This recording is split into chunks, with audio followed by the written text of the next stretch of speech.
We've had these moments, and we've already had them this year, but we just forget so quick. And whenever you're an analyst and you're breaking down a fight, it's very hard to talk to people about the intangibles, because the intangibles is what is truly most important and truly most relevant and truly most applicable when you're going to part with your money at some kind of a betting window and make that wager. But it's also rhetorically difficult to get people to understand. I say this as a sports commentator. I have a very hard time. I need to breathe a little bit. I need to explain and expand a little bit to touch on the intangibles. Generally, we will just break it down in the most simplistic of terms, which is if Khabib can take him down, he's going to win. And if Conor can catch him with that left hand, he's going to win. It doesn't seem to matter how many times they set that cage up or how many fights, big, small, medium, somewhere in between. That lucky punch and that striker's chance comes around about every 10 years. But because it comes around every 10 years, we must disclose it and we must talk about it each and every time. Khabib versus Conor, physically, is a fight that we have already seen twice this year. The first time we saw it, it was called Ngannou versus Stipe. And the next time we saw it, it was called Till versus Woodley. Okay? Those big strikes didn't land. And the outcome was exactly the same. And it was done physically the exact same way. Get close, get a hold of your opponent, get him down. We're seeing that yet again. Physically speaking, with this whole striker versus grappler. And the people that say it's going to be Khabib because he's going to take him down and beat him up. And for the people that say it's Conor because he can't take him down and he's going to get caught with that left hand. But we've just seen it 2 other times already this year. And I don't offer to you today to influence you that Khabib is going to go over and run over Conor. I would just offer you that there are intangibles, okay?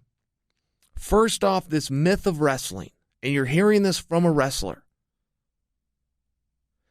Wrestling has very little to do with mixed martial arts anymore. There was a time when it did.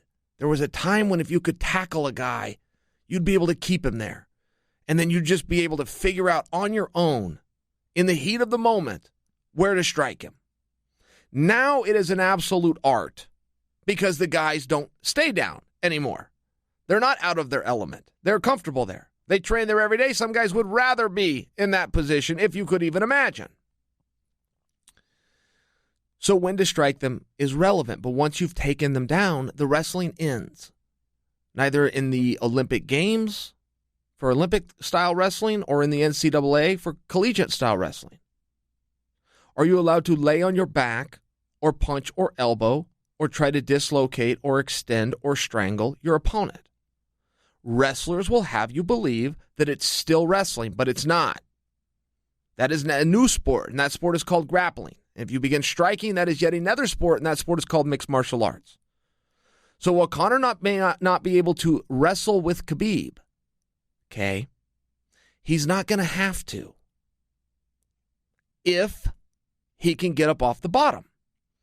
And so many times I've heard about this deficit in Conor's wrestling ability because of the matchup he had with Chad Mendes. But if you would go back and watch that tape, and before you come and share your opinion with somebody, watch another 15 seconds of that exchange, and you will see Conor get up off the bottom.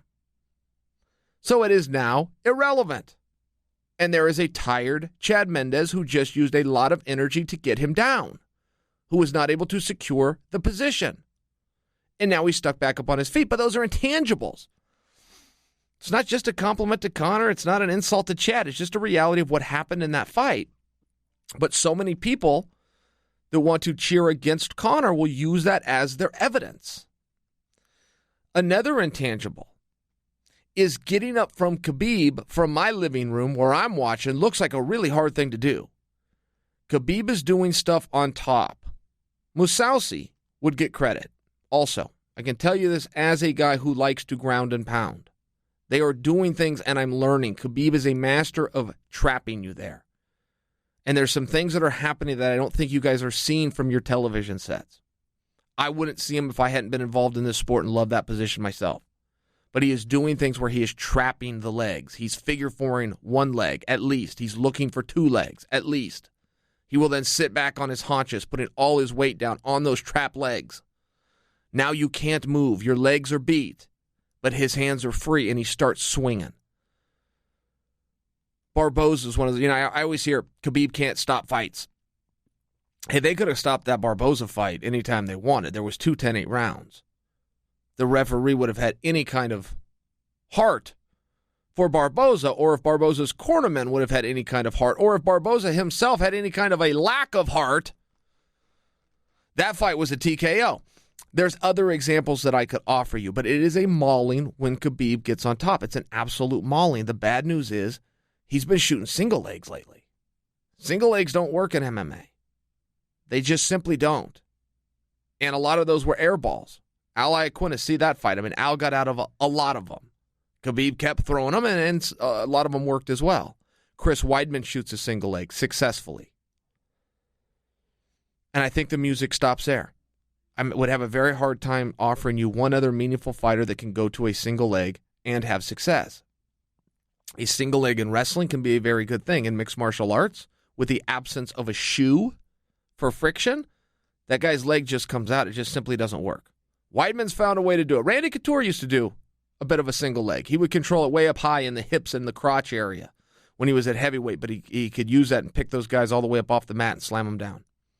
It's just very rare. I mean, those are the examples I got to give you. Randy hasn't been in the ring in 15 years. I got to go back that far. It's just not the best weapon. When Khabib gets to the body, when he uses a single leg to get in close and releases and comes around the body, he's a handful. I haven't seen guys slipping and pulling out of that. But there are some intangibles. There are things that have to be looked at. The calmness of Conor McGregor is something that is never given enough credit or spoken highly enough about. But when he comes out there, against Eddie Alvarez in a $17+ million gate, a champion of one division, getting ready to pursue a championship in another division, he's the one they're all there to see. First time at Madison Square Garden, he hits the billionaire strut. He doesn't give a damn that he's got a fist fight in front of him in a steel cage against the greatest guy in the world, in Eddie Alvarez, who's got the gold belt to prove it and put it on the line that night. Those are things that very rarely come along with athletes. Most athletes feel a lot of anxiety and a nervousness. It can affect their approach. It can affect their performance. Some will have ways to deal with that and overcome and get through it, but they're feeling it anyway. I can't offer you that Khabib is going to go out and lock up and freeze, but that is why it's an intangible. I don't know that he won't. I have seen nothing in his past that says that he will, but he's also only been the main event one time. He's walked out last one time. He has never been in the biggest fight in mixed martial arts history. No one has. It's a first time. So there's some real newnesses there. And, when you want to talk about pressure, yeah, Khabib's feeling a lot of it. Look, make no mistake, Conor McGregor wakes up on October 6th, the biggest star in the company. No matter what happens in the cage that night, Conor McGregor wakes up October 7th, the biggest star in the company. The same cannot be said for Khabib. Khabib's fall will be dramatic and drastic. He may never get back to that spot, which greatly affects his pay. If he doesn't leave there with the belt, his big paydays are over. There is a pressure to that. That is an intangible. Can he deal with it? I got no reason to believe that he can't. But it's a fair talking point. And it's a better talking point than if they're standing up, Conor's winning, and if they're on the ground, Khabib's winning. That's just simply not true. That was the same storyline that we went into Stipe versus Cormier with. For Cormier to win, he has to out-wrestle him, and for Stipe to win, he has to out-punch him. We just don't see it. It's just a default button that no matter how many times we're confronted with, Ngannou versus Stipe, or Till versus Woodley, no matter how many times we're shown, we tend to have short-term memories and we just fall back in for it. And in many ways, we could come out of this fight with Khabib absolutely mauling the striker. You're striking fans all over the world, still trying to get people to sign up for their gym and say, well, if he would have done this different, or if he would have turned his feet different, or if he would have, or they can just accept the fact that, look, a puncher's chance comes along every now and then. It's a very real thing. It's a very good tool to have. But it comes along every now and then. Guys get caught. That does happen. But it is sure infrequent. We even see it in boxing. You could go back and give the example or two of where a guy went down. You can tell me forever that George Foreman knocked out Michael Moore.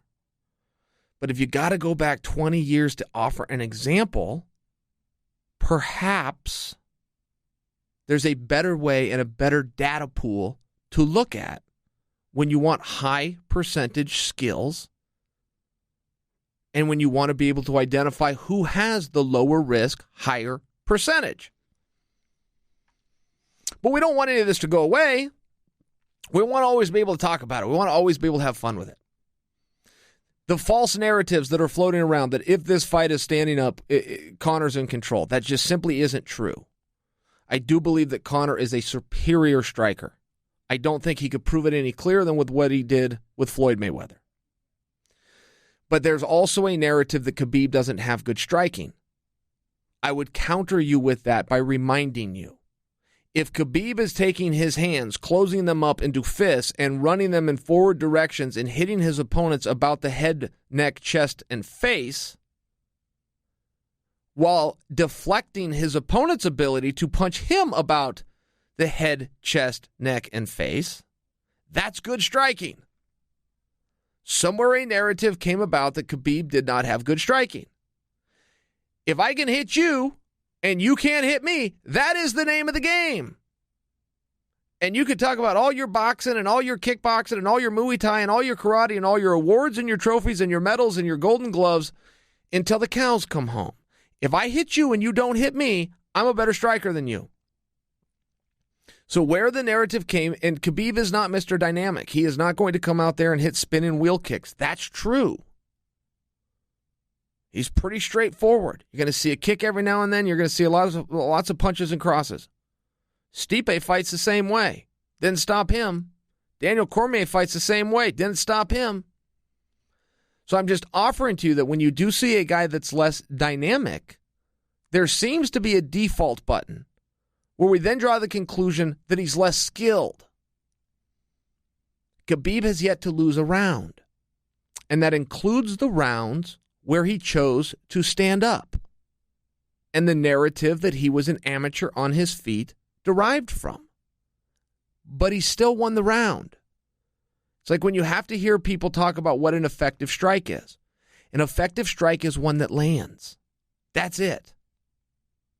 A good punch is one that lands. A good punch where you hit your target is one that landed. That's it. But I will offer you the same thing for Conor. If Conor is on the ground and he can pop back to his feet, if he can adjust his hips, if he can get his underhooks, if he can protect himself, or if he can start to set up a submission game that we've yet to see from him but doesn't mean it doesn't exist, then we need to be open to the fact that Conor is winning those moments and those positions. And guys, the reason we have to be open to it is because the three people that are going to judge this fight are just like us. They're just regular guys, and they went down and they got the right to judge this fight. We cannot have those judges influenced going in that, oh, if the fight's standing up, I guess Conor's winning. Oh, and if the fight's on the ground more times than it's standing up, I guess Khabib's winning. No, it does not work that way. These narratives are false. Call what you see and have an open mind. I think we can levelly expect that from the judges. I think we will get that. But if we expect that of the judges and we're all sitting back as fans who are also judging the fights with our buddies in the living room, make sure you're looking for that. Make sure you're looking for that. Cormier just reminded us, you don't have to be the better striker. You don't have to have had more knockouts than your opponent. And an effective punch is whatever punch lands, particularly when it's on the guy's face, particularly when it's on the guy's temple and the guy's jaw. Don't forget that. I do not buy into the narrative that Conor has conditioning issues. It's very hard for me to argue that that's a false narrative when that was created by Conor himself. But I do still argue it because I do not think Conor was in a fair position to adequately assess his own skills. I don't. And that sounds a little weird to say it, but I feel like I offer you guys a pretty good example when I tell you the first time he said it, which was against Nate Diaz. He was up 2 weight classes, guys. He had never fought higher than 145 pounds. He bypassed 155 pounds and went straight up to 170. Bulked up, looked slow. 169 pounds, 24 pounds more than he'd ever weighed in at before. I mean, if another fighter did that, some boxer did that or something like that, 24 pounds heavier, he'd get crushed. The media would crush him. His trainers would get crushed. The book would go against him. For some reason, that was expected of Conor, and he expected it of himself. And he landed those big shots on a guy who was coming in there about 185, and the shots just didn't hurt as bad. And Nate's still coming at him, and I don't know that it was fair for Conor to assess his conditioning as much as, I'm up 2 weight classes. I hadn't adjusted to it. I hadn't been in there before. I didn't know what to expect. Put my foot down on the gas. I emptied the tank. There was nothing left. I think the same thing goes for when he fought Floyd. He said the same thing about Floyd. I got tired. I was getting tired. I was having a hard time defending myself and attacking him. People say, he's got conditioning issues. My goodness, he just went 30 minutes and never fell down and won a whole bunch of rounds regardless what those crooked judges said. Won a whole bunch of rounds. And then, he eventually ran out of energy. Sure he did. That doesn't mean he has conditioning issues. It may mean he's not conditioned for a 12-round boxing contest, of which he had 0 experience. With that said, and with everything that I just laid out for you, I think another intangible is the conditioning. And I do think that the pace favors Khabib. I just don't think it favors Khabib because Conor has a weakness there. I don't think so. I think it's a Khabib strength. I think that pace and that ability is a big strength. There's ways to take gas out of the tank. Those are called body shots. And while everybody else is worried about the left hand of Conor, and I think it's a fair thing to bring up, and I think that Khabib's got a weakness, which is he keeps his chin up way too high and his hands way too low. He could fix that right now, not even one day in training. He could put his chin down and put his hands up. Doesn't even need to practice it. For some reason, 26 fights later, he just doesn't do it. So we're not going to expect him to do it this weekend. Tomorrow. Don't have to expect him to do it tomorrow. But he does know that left hand is coming. He is planning to come right underneath it and set up his shot. He is planning to circle away from it. I think a better narrative is those teeps. The teep, for anybody that doesn't know that just means when Conor brings his leg straight, not in an arcing motion. He would have to arc it a little bit to go to the leg. He'd have to arc it a little bit to go to the head. When he comes to the body and he plants his toe right in the gut, that is how you put a hole in the gas tank. And that shot is very hard to see. I can just tell you as a fighter, it's very hard to see something that comes straight. Which is why your coaches will always tell you straight punches, straight punches, straight punches. Not only do they get there faster, which is true, but they're just really hard to see. It's not how the human eye works. We see stuff coming out from angles. It's a depth perception issue when it's coming straight at you. And that's one reason why that technique is so effective and Conor is so good at it.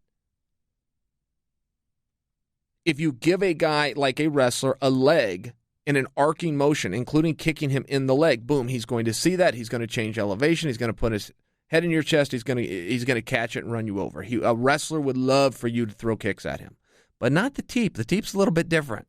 That will keep a wrestler at bay. There is no ability for Khabib to just catch that foot. He's got to have to block that. The other ones he can catch and use for his takedown. Not one straight up the middle. It's not a takedown off of that. I think that will be a more effective tool of Conor. And if you want to talk about the cardio and making that an issue, Conor can start to put holes in that gas tank very early. And while it is true that 80% of fights end up on the ground, it is also true 100% of fights start standing up. So Conor will have that ability. And if Khabib tries to shoot outside of an arm's reach, which means he's outside of a leg's reach, he's not going to get it. No wrestler is. You got to step into that pocket. You have to get in there close. So Conor will have those abilities. If he goes for the left, it's hit or miss. He may connect and have a great night, but Khabib is going to be ready for that. When he comes for those teeps, should he do that, that's something that's going to pay off in later rounds. Dividends. He can stick a hole in that gas tank.